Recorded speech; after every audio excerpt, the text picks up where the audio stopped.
um personagem que teve todo o protagonismo dessa semana, é o delegado Alexandre Saraiva. Delegado, bem-vindo aqui, delegado superintendente que foi trocado de maneira sacana, né, porque fez uma representação contra o ministro do Meio Ambiente em relação às práticas adotadas pelo governo. Aqui no Brasil é um país estranho. Quando o sujeito denuncia o que está errado, ele perde o emprego. No caso do Alexandre Saraiva aqui, bem-vindo aqui, muito obrigado por atender o nosso pedido, viu, delegado? Obrigado pelo convite, a satisfação estar aqui. Só aí um detalhe, assim, eu não perdi o emprego, eu continuo delegado e continuo à frente do caso. Perdi a função, enfim. Mas e a gente lamentou muito, viu? Porque o senhor foi uma pessoa extremamente corajosa e assim, cumpriu a rigor aquilo que é a sua obrigação. Que hoje no Brasil é muito raro, um Brasil politizado como esse, né? Exato, e assim, na verdade, ali na questão é um poder-dever, né? O delegado pode, mas ele também deve, né? Não pode deixar de instaurar um inquérito quando verifica crime, ou se a pessoa tem foro privilegiado, de deixar de informar a corte que tem atribuição para realizar a investigação. Agora, qual foi exatamente o motivo dessa punição? Eu vou chamar de punição, tá? A perda de função é uma punição. Aliás, não deveria acontecer de jeito nenhum. A gente teve anos de muita estabilidade na Polícia Federal Brasileira, porque ela era considerada uma instituição a serviço do Estado brasileiro, não a serviço de governo. Lembro das críticas do Eduardo Cardoso, por exemplo, do Zé Eduardo Cardoso. O próprio PT fustigava o Zé Eduardo porque ele não queria ter uma atuação além do limite institucional. Nesse caso, senhor, o que foi que motivou exatamente essa retaliação? Olha, eu não vou chamar de retaliação, tá? Eu vou me dar licença poética, vou chamar de coincidência. Uma coincidência. Tá? Essa coincidência, né, ela aconteceu o que começou, né, esse processo todo foi a ida do ministro lá e, posteriormente, a primeira ida, posteriormente ele deu uma entrevista para o Estado de São Paulo, onde ele mencionou o meu nome e questionou o trabalho que vinha sendo realizado. E eu achei que eu tinha a obrigação de defender o trabalho que vinha sendo realizado pela Polícia Federal nos mesmos moldes. Até porque, naquele momento, nós tínhamos dezenas de policiais lá no meio da selva trabalhando nessa operação, e eu acho que eu devi isso a eles também. E em seguida, novamente ele foi no local, e aí acompanhado de parlamentares, reuniu documentos, organizou essa reunião com os infratores, reuniu documentos, isso foi numa quarta-feira, e os documentos chegaram para a gente no sábado de madrugada, na madrugada de sábado. No mesmo dia, fomos lá para a superintendência e começamos a analisar. Tão logo eu vi o que tinha sido apresentado, primeiro eu não acreditei, assim, porque eu levaria meses para conseguir essas provas aqui, eles estão me dando de graça, obrigado. Mas também eu tive que tive certeza absoluta da existência do crime e encaminhei imediatamente, comecei a preparar imediatamente a peça para o Supremo Tribunal Federal. Olha só. Foi essa sequência de fatores e em seguida houve a minha destituição aqui, que eu não levou 24 pela horas. Cabeça de quem... Não levou. Não levou. E essa história de que eu fui comunicado, isso é mentira. Isso é mentira. É mentira. É mentira. Maria, Isso é mentira.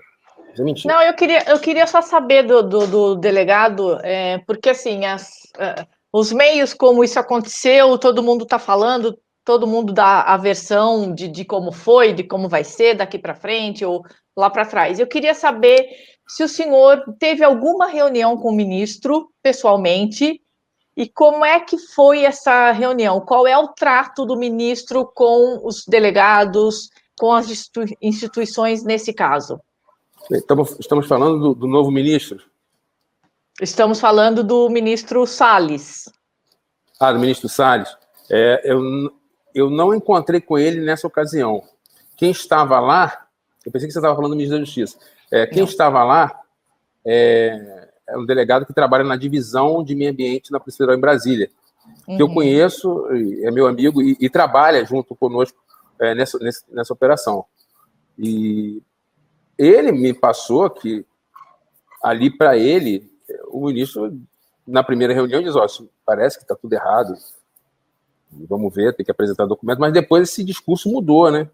Radicalmente. E foi muito mais intenso quando ele foi à imprensa, na entrevista dele na Folha de São Paulo.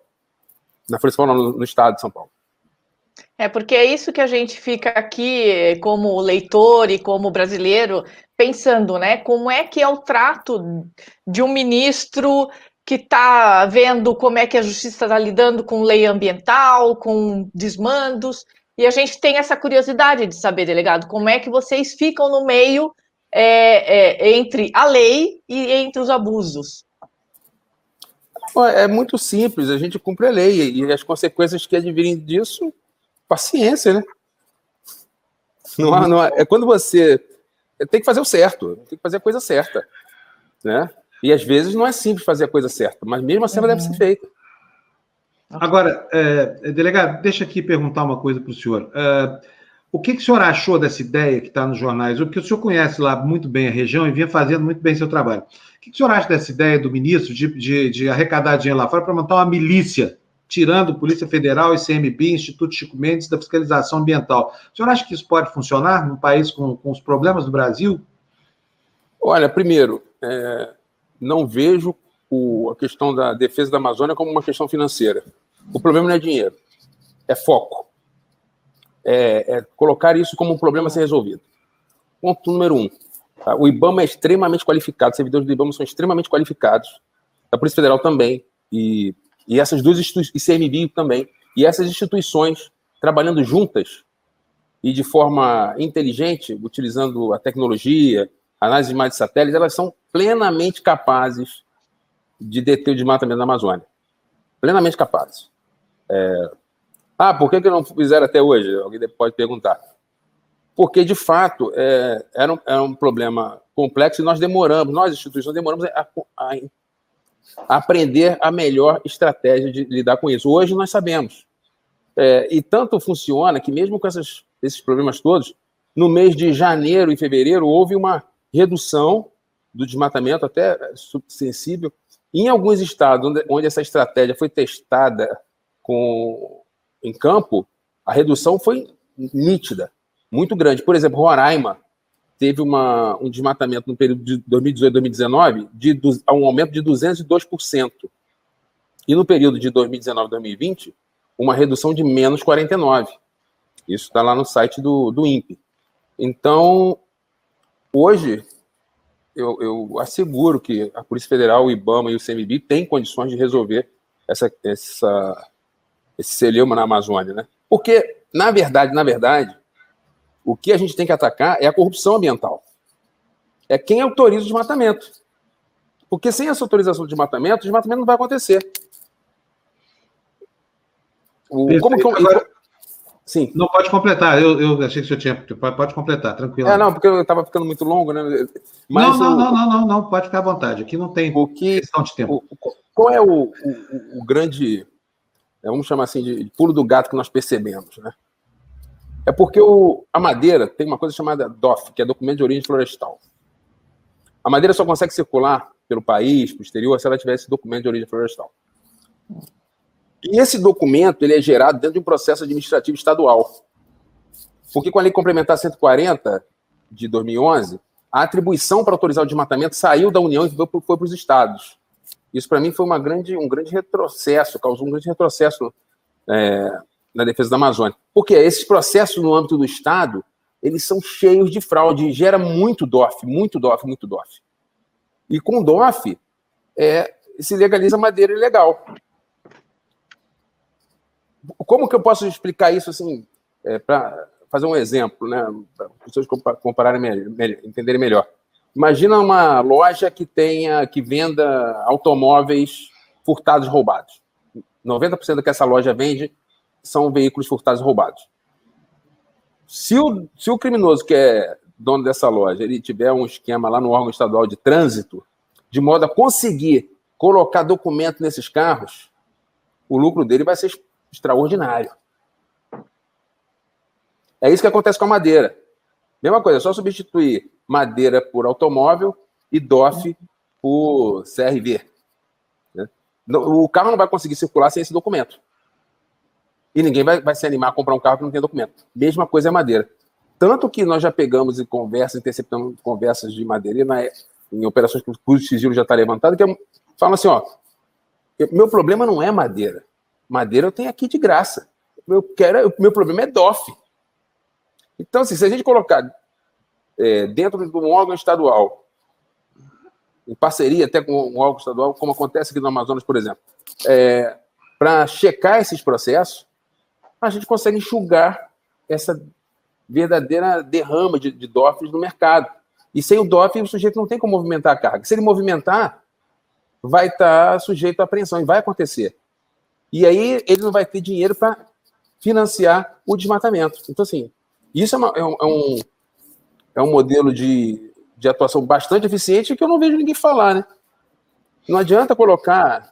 E esse erro já foi cometido, nós já espalhamos, tinha uma operação nossa. Não é que é erro, mas tem um limite de atuação, né? Que é com base em comando e controle. Nós espalhávamos aí 3.000 policiais, 1.000 policiais pela Amazônia inteira, Operação Arco de Fogo. Mas, apesar de alguns avanços, não é suficiente. A gente tem que cortar na corrupção ambiental. Doutor Alexandre, deixa eu saber mais uma coisa. Tem, assim, visto com pasmo a movimentação desse novo chefe da Polícia Federal. Ele chegou ali, assim, e desabusadamente começou a mover as peças do tabuleiro para satisfazer o chefe, que já tinha dito naquela reunião, declarou, todo mundo viu, que queria interferir na Polícia Federal. Pergunto para o senhor o seguinte: essa Polícia Federal de hoje, que se sujeita a coisas do tipo disso que aconteceu com o senhor, é uma Polícia Federal que age em nome do Estado ou é uma Polícia Federal que está agindo como guarda pretoriana de um nazista que está na presidência da República? Olha, eu não vou fazer nenhum juízo de valor sobre essa colocação que você colocou aí, tá? Porque o princípio da hierarquia, eu não vou fazer nenhum juízo de valor sobre essas qualificações aí que você fez do diretor-geral da Polícia Federal nem do presidente, enfim. Não, peraí, eu vou reformular a pergunta para o senhor poder responder, então. Não, eu vou responder. Eu só vou dizer o seguinte: a Polícia Federal, ela tem uma cultura institucional e os delegados, os peritos, os agentes escrivães jamais se sujeitariam. Quem acha que vai controlar a Polícia Federal está iludido. Isso não acontece. Eu diria assim, é impossível. Só quem não conhece como funciona as entranhas da Polícia Federal vai achar que vai controlar. Então, se alguém, porventura, por hipótese, tem essa ilusão, vai dar com os burros na água. Tomara, doutor Alexandre. Não, certeza. Tomara não, é certeza. Tomara. Olha, quero agradecer muito. Mas é claro claro que a gente precisa de uma lei orgânica, isso é tudo... É claro que a instituição precisa ser fortalecida sob um arcabouço legal, porque hoje isso aí essa autonomia foi conquistada na base da cultura institucional. Muito bom. Olha, quero já deixar aqui um convite para o senhor voltar aqui para a gente falar depois com mais calma sobre o problema em si, sobre o uso dos DOFs, como é que é esse reprocessamento das ordens, né? Tem até uma pergunta aqui do Geraldo Magela Paulino, não vai dar tempo de responder hoje porque o delegado tem seus compromissos, nós temos que andar aqui. Está perguntando de comprador, quem é que compra, como é que escoa. Queria muito fazer, vou convidar o João Capobianco, que enfim, que é um ótimo ambientalista, e nós vamos convidar, doutor Alexandre, para poder fazer aqui uma explanação sobre como é que é no mundo real a fiscalização da proteção ao nosso bioma, tá bom? Tá, fico à disposição. É um prazer. Um abração, parabéns. Somos gratos por saber que a Polícia Federal não tombou ainda, assim, diante dessa artilharia bolsonarista. Um abração para o senhor. Obrigado, viu? Um grande abraço. Até logo. Tchau, delegado. Tchau.